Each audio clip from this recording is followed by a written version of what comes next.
නත්තල් කේක් ගන්න මහත්තයෝ නත්තල් කේක් ගන්න. ඒත් කවුරුත්ම ඔහුගේ නත්තල් කේක් ගත්තේ නෑ. මොකද ඔහුගේ ඇඳුම් හරිම පරණයි වගේම ඔහුගේ අතේ තිබුණා පිච්චුන පැල්ලම්. ඒත් ඒකට හරියගේ තියෙන වැරැද්ද මොකද්ද? මේ වයසේදීත් ඔහුට ගෙදරව බලා ගන්න උනා. ගෙදර ඔහුගේ වයසක බිරිඳ වගේම ඔහුට ආබාධිත මුණුබුරෙක් හිටියා. හරිය හැමදාම ගෙදර කේක් හදලා පාරේ කේක් විකුණනවා. අදත් ඔහු ඒ දෙයමයි කරන්නේ. එක පොසත් පිරිමි ළමෙක් හරිය ළඟට ඇවිත් කියනවා, ඒයි නාකියෝ ඔයාට මේ කේක් විකුණන්න බෑ. මේක මිනිස්සු ඉන්න තැනක්. මිනිස්සු ඉන්න තැනක්? මාත් මිනිස්සෙක් තමා මහත්තයෝ. මිනිසෙක්? මිනිසයන්ගේ ඇඟේ සත්තුන් වගේ පැල්ලම් තියනවද? යනවා යන්න මෙහෙන්. එහෙම කියලා ඒ පිරිමි ළමයා හරියගේ කම්බුලට ගහලා එතනින් පන්නලා දැම්මා. හරිය අඬමින් තමන්ගේ හිතෙන් හිතුවා, නත්තලේ සතුට තියෙන්නේ පෝසත් මිනිස්සුන්ට විතරයි.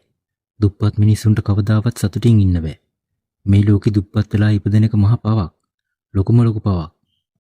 හරියට කේක් විකුණ ගන්න බැරි වුණා. ඔහු හිස් අතින් ගෙදර ආවා. ගෙදර කන්න මොකුත් නෑ. මොකද කරන්නේ? සුරේෂ්ගේ බෙහෙතුත් ඉවරයි. මල් ළඟ සල්ලිත් නෑ කමලා. අද කේක් එකක්වත් විකුණ ගන්න බැරි වුණා. ඒකට කමක් නෑ. අද කන්නේ නැතුව නිදාගමු. සුරේෂ් ගොඩාක් අමාරුවෙන් කිව්වා. ඕ කමක් නෑ. එක දවසක් බෙහෙත් බිව්වේ නෑ කියලා මට මුකුත් වෙන්නේ නෑ සීයේ. තුන් දෙනාම මුකුත් කන්නේ නැතුව නිදාගත්තා. ඒත් පහුවදා උදේ කමලා දැක්කා මුළු ගෙදරම මීයන්ගෙන් පිරීලා කියලා. මීයෝ ඔක්කොම කේක් ටිකත් ඉවර කරලා කමලා කෑ ගැහුවා. අනේ දෙවියනේ, මේ මොකද උනේ? මේ තරම් මීයෝ කොහෙන්ද ආවේ? දැන් මොනව වෙයිද? අනේ දෙවියනේ මේ මොන විනාශයක් දුනේ. හැමදේම ඉවරයි. දැන් කේකුත් නෑ. සල්ලි කොහෙන්ද හම්බ කරන්නේ දෙවියනේ? හැමෝම ගොඩක් දුක් වුණා. දවස් දෙකකට පස්සේ නත්තල් නිසා මේ දවස්වල කේක් ගොඩක් ගණන් යනවා. ඒත් හරිය ළඟ අලුත් කේක් හදන්න සල්ලිත් නෑ. ඌ අශෝක්ගෙන් සල්ලි ණයට ඉල්ලගෙනයි කේක් හැදුවේ. දැන් අශෝක්ට සල්ලි ගෙවන්නේ කොහොමද? එයාද සල්ලි ඉල්ලන්නේ වී. ටික වෙලාවකින් අශෝක් සල්ලි ඉල්ලන්න ආවා.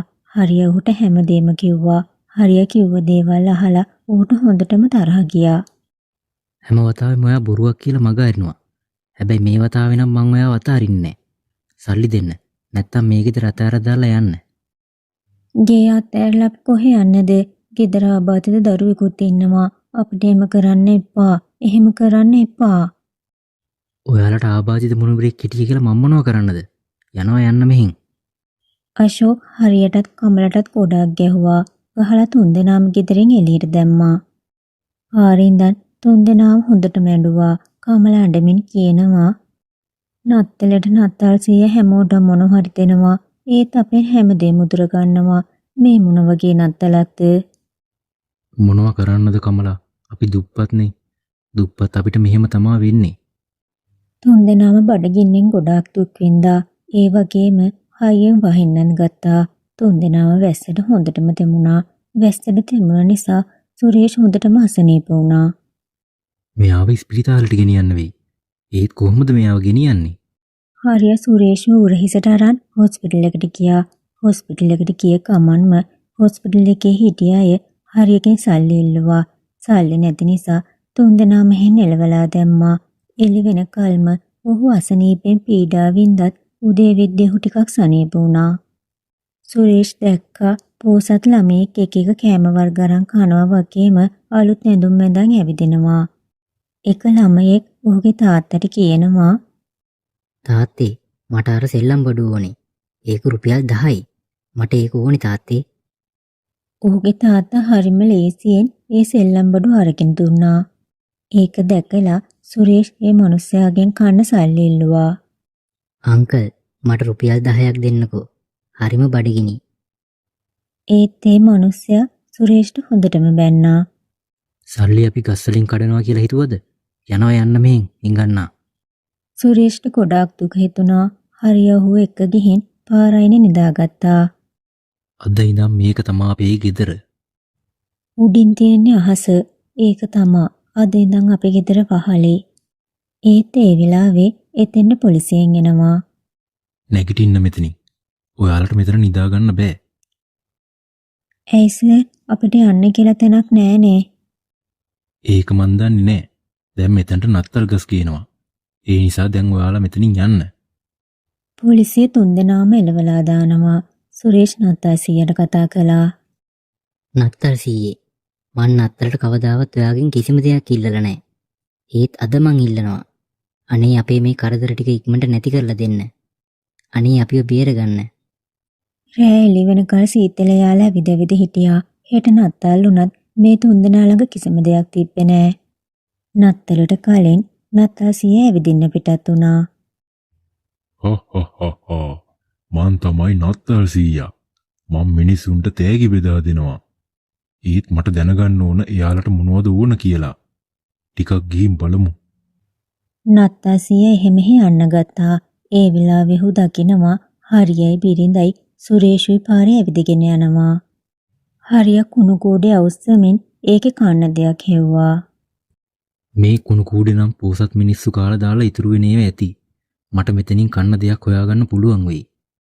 නත්තල් සීය මේ දේ දිහා බලාගෙන හිටියා. මේ පවුල නම් ගොඩක් දුප්පත් වගේ. මම මෙයාලට උදව් කරන්න ඕන. ඒත් ඊට කලින් මෙයාලව ටිකක් පරීක්ෂා කරන්න ඕන. නත්තල් සීය අතුරුදහන් වෙලා එක දරුවෙක්ගේ රූපෙන් පොළවට ඇවිත් හිඟා කන්න පටන් ගත්තා. කන්න මොන හරි දෙන්නකෝ මහත්තයෝ. ගොඩාක් බඩගිනි.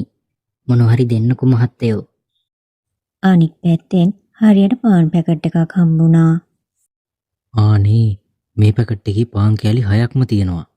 අපි තුන්දෙනාට දෙක ගානේ කන්න පුළුවන් වෙයි.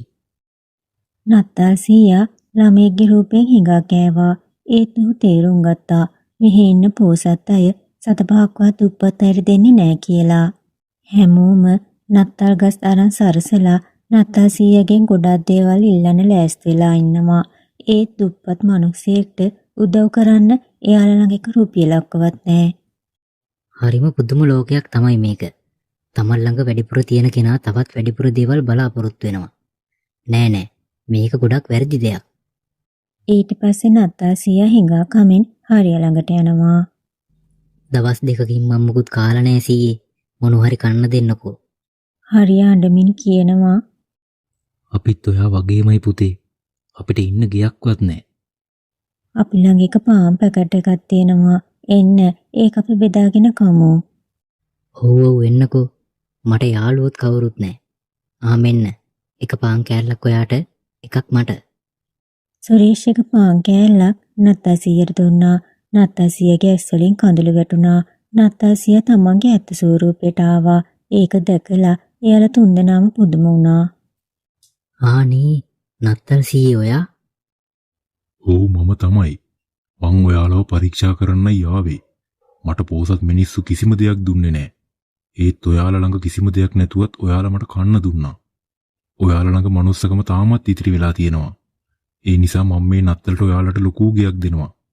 ඒත් එක්කම මං ඔයාලට ධනයක් දෙනවා. එතකොට සුරේෂ් මං ඔයාව සම්පූර්ණයෙන්ම සුව කරනවා.